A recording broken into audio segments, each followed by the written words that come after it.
যে আমাদের রূহ যেটা আছে সেই রূহ আমাদের জিসিমের মধ্যে আসল। মানুষের জিসিমটা কি মানুষের রূহ হয়ে থাকলো কি আসল এবং দামি। কিভাবে? মনে করেন একজন মানুষ বহুত স্বাস্থ্য এবং বহুত সুস্থ মানুষ, কিন্তু এই মানুষ থেকে আর রূহ বাইরে গেছে, তখন এই মানুষের মৃত এবং মুর্দা হওয়া গেল। এই মুর্দা মানুষ কোনো কাজের উপক্রম থাকতো না। সমস্ত জিসিম সহি সালিম তাহার ভরেও যখন রূহ বার হয়ে গেছে তখন আর এই জিসিম আর কোনো কাজের নাই। তখন দেখা গেল জিসিম থেকে মানুষের রূহ হয়ে থাকছে গিয়ে আসল।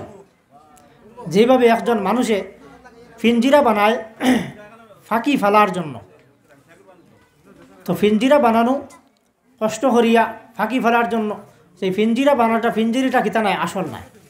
আসল হয়ে থাকলো গিয়ে মানুষের এই ফাঁকি। যদি ফাঁকির সেবা শুশ্রূষা করে না আর দেখভাল করে না, খাওয়া খাদ্য দেয় না, আর ফিঞ্জিরার শুধুমাত্র কিতা করে খুব দেখভাল করে, তাহলে এই মানুষের বোকা খাওয়া গেল। যে আসল বস্তু তৈয়া যে জিনিস আসল নয় সেই জিনিসের কিতা করে সেবা করে। এই মানুষ অত্যন্ত বোকা, এই মানুষের বুদ্ধিহীন। তো আমার আপনার মধ্যে জিসিমের মধ্যে আল্লাহ রব্বুল আলমিনে অলির রূহ মিন আমরি রব্বি, আল্লাহ রব্বুল আলমিনে ফরমাইছেন মানুষের মধ্যে তাকনে বলা যে আসল জিনিস সেটা হয়েছে রূহ। আর রূহ হয়ে থাকছে গিয়া আল্লাহর হুকুম। আল্লাহ যখন হুকুম করবা তখন মানুষের জিসিম থেকে রূহ বাইরে যাইব গিয়া। তখন দেখা গেল আমাদের জিসিমটাও ফিঞ্জিরার মতো, আর জিসিমের মধ্যে তাকনে বলা রূহ যেটা ইয়ে থাকছে ফাঁকির মতো। আমরা প্রত্যেকে নিজের জীবনের দিকে একটু যাচাই করি, চিন্তা ফিকির করি যে আমরা জন্মের বাদ থেকে লইয়া বালিক হওয়ার পর থেকে লইয়া আইজ অবধি কতটুকু আমরা রুহের ফিকির করছি আর কতটুকু আমরা জিসিমের ফিকির করছি। ঘুম থাকি উঠা থাকি লইয়া আবার ঘুমানো পর্যন্ত পুরা দিন যে একবেলা হানি খাইছি না এটার পরিপূর্ণ ফিকির করি, কোন সময় নাস্তা করছি না এটার পরিপূর্ণ ফিকির করি, এবং তেল থাকি লইয়া বিভিন্ন ধরনের ক্রিম আর বিভিন্ন শরীরে সুস্থ রাখতে গিয়া ঔষধ বিভিন্ন ক্যাটাগরির বিভিন্ন বেমারের বিভিন্ন ঔষধ হল জিসিমের জন্য ব্যবহার করি। কিতার লাগিয়া জিসিমটা সুস্থতা হোক আর জিসিম এবং চলাফেরার এবং জিসিম বাকিতা হোক, একতার জন্য কিতা করি হামেশা ফিকির মন থাকি আর ফিকির করিয়া থাকি আর পরিশ্রম করিয়া থাকি এই জিসিমের লাগিয়া। হালাকে রুহ বারণের পরে মৃত্যু হওয়ার পরে যত জওয়ান মানুষ হোক কা, যত শক্তিশালী মানুষ হোক কা, রুহ জিসিম থাকি বাইর হওয়ার পরে এই জিসিম আর কোনো কাজের নাই। অথচ আমরার সব ফিকির সব যোগ্যতা আমাদের এই জিসিম রে সুন্দর ঘর বানাইতে আসি, এসি ঘর, আরামদায়ক ঘর, কিসের জন্য? এই জিসিম আরামে থাকার জন্য।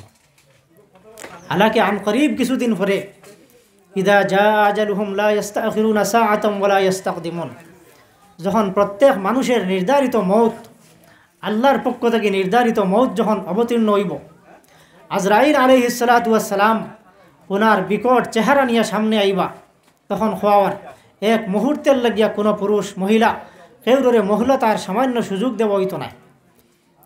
যে আমার ব্যবসা বাণিজ্য এখনও এলোমেলো, আমার ছেলে মেয়ে এই সমস্ত বিয়া শাদী বাকি আছে, আমার নতুন ঘর বানাইছি এখনও ঘরের মধ্যে ফারইছি না, এটা কোনো ধরনের কোনো উজর খাহি কারো আজরাইলের সামনে চলতো না।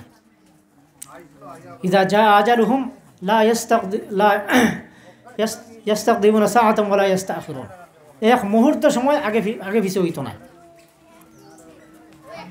এবং অন্য আয়াতের মধ্যে আল্লাহ রাব্বুল আলামিন ফরমাইতরা আইনামা তাকুনু ইউদরিকুমুল মাউত ওয়ালাউ কুনতুম ফি বুরুজিম মুশাইয়াদা, যে মানব জাতি তুমি তাই বহুত মজবুত একটা অট্টালিকার মধ্যেও যদি অবস্থান করো, মৌত থাকি বাস্তায় করি, বহুত বড় মজবুত অট্টালিকা, যে অট্টালিকার মধ্যে একটা কোনো ছিদ্র নাই এবং কোনো নকশান পৌঁছানেওয়ালা কোনো সাপ বিচ্ছু থাকি লইয়া কোনো দুশ্মন হামলা করার আশঙ্কা নাই, এমন মজবুত অট্টালিকার মধ্যে আরোহণ করার পরেও নিজের জাতরে মৌত থেকে বাঁচাইতে পারতেন। আইনামা তাকুনু ইউদরিকুমুল মাউতু ওয়ালাউ কুনতুম ফি বুরুজিম মুশাইয়াদা। বাঁচা সম্ভবিত না। যে স্থানে নির্ধারিত মৌত, যে অবস্থায় নির্ধারিত মৌত আল্লাহর পক্ষ থেকে তকদিরের মধ্যে লেখা হয়ে গেছে, এই অবস্থার মধ্যে মৌতে আই আমরা কিতা করব, পাকড়াও করব, আর মৌতের সম্মুখীন আমরা ওইতুই। ওয়ালাকাদ আয়া দাওয়াউল মাউতি কুল্লা তাবিবি। এক কবিও কইতরা যে দুনিয়ার বিভিন্ন বেমারের ঔষধ বিভিন্ন মানুষে আবিষ্কার করছে, কিন্তু সব দুনিয়ার স্পেশালিস্ট ডাক্তার বৈজ্ঞানিক সব মৌতের দওয়াই আবিষ্কার করার ব্যাপারে অপারক। আজ পর্যন্ত কেউ মৌতের দওয়া এবং ঔষধ বার করতে পারছে না, আর কিয়ামত অবধি পারত না। আল্লাহ রব্বুল আলমিনের হুকুম, এই রূহ আল্লাহর হুকুমে চলে। তো হাজরিনে কিরাম, এই যে মজবুত এবং সুন্দর ঘর আমরা সাজাইতে আসি আমাদের জিসিমকে আরাম দেওয়ার জন্য, খাইল হাসরের ময়দানও হওয়ার আইজ এই জিসিমরে আরাম দেওয়ার জন্য যে আমরা আল্লাহর হুকুম হল ছাড়তে আসি।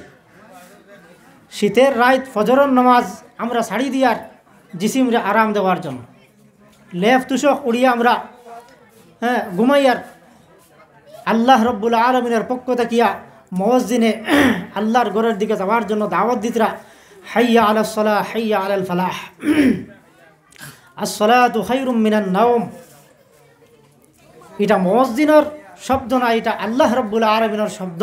প্রত্যেক বন্দাহলের প্রতি আল্লাহর পক্ষ থেকে দাওয়াত।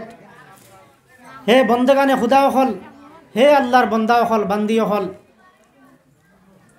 তুমি তাই সারাদিন কাজকর্ম করার পরে তোমাদের জিসিম আর চলার উপক্রম আসলো না। রাতভর তুমি তাই আরামের নিদ্রা যাওয়ার পরে আল্লাহ রব্বুল আলামিন তোমাদের জিসিমরে আবার সতেজ করিয়া দিছেন। ওয়াজআলনাল লাইলা লিবাসা, আবার তোমাদের জিসিমরে আল্লাহ রব্বুল আলামিন কাজের উপক্রম করিয়া দিছেন, জিসিমের মধ্যে পরিপূর্ণ মনোবল দিয়া দিছেন। এখন তুমি তাই পুরা রাত ঘুমানোর উপরে আল্লাহর শুকরিয়া আদায় করো, আল্লাহ রব্বুল আলামিনের হুকুমের পাবন্দি করো। তুমি তাই ঘুমরে ছাড়ো আর আল্লাহ রব্বুল আলামিন ডাকে সাড়া দিয়া আল্লাহর হুকুম নমাজরে তুমি তাই প্রতিষ্ঠিত করো, কায়েম করো। তো হাজরিনে কিরাম, আজ আমরা নিজের জিসিমরে আরাম দিতে গিয়া ফজরের রক্ত ঘুমো তাকিয়ার ঘুম থেকে আমরা উঠিয়ার না।